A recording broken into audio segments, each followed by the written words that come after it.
Bible में एक धार्मिक रीति का वर्णन है जिसमें सुगंधित पौधों और मसालों से एक गाढ़ा तेल बनाया जाता है और उसे विशेष वस्तुओं या लोगों पर उंडेला जाता है। इसे अभिषेक का तेल कहा जाता है और इसका अर्थ अदन की वाटिका की कहानी में पाया जाता है, जहां परमेश्वर ने सूखी भूमि के लिए जल प्रदान किया और मनुष्य की रचना करके उसे अपनी आत्मा से भर दिया। ये पहला अभिषेक है।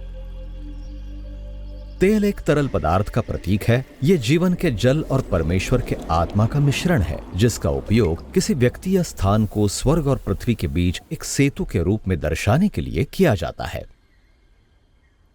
याकूब ने जंगल के अपने प्रवास के दौरान एक स्वप्न देखा।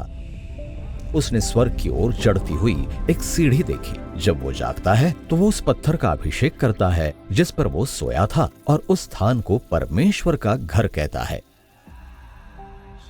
एक ऐसा स्थान जहां स्वर्ग और पृथ्वी एक हो जाते हैं।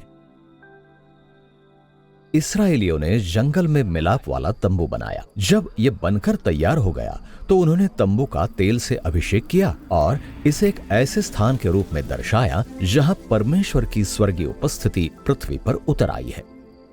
इस्राएल के याजकों और उनके राजाओं को अगुओं के रूप में अलग करने के लिए उनका तेल से अभिषेक किया जाता था ताकि वे परमेश्वर की स्वर्गीय बुद्धि को संसार तक पहुंचा सकें। परंतु उन्होंने परमेश्वर की बुद्धि को ठुकरा दिया। उन्होंने हिंसा के साथ अगुवाई की, जिसके कारण उन्हें विनाश और निर्वासन का सामना करना पड़ा। उनकी असफलता ने परम अभिषिक्त के आगमन की आशा उत्पन्न की, अर्थात ऐसा अभिषेक कि जिसका अभिषेक केवल तेल से नहीं बल्कि जल और आत्मा से किया गया। ये केवल स्वर्ग तक चढ़ने का सेतु नहीं है, बल्कि स्वर्ग स्वयं पृथ्वी पर आ गया है। ये यीशु मसीह है।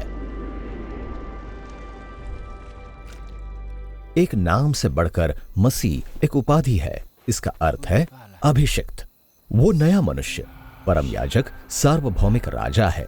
परमेश्वर का स्वर्गीय जीवन एक नए तरीके से हमारे संसार में आ रहा है।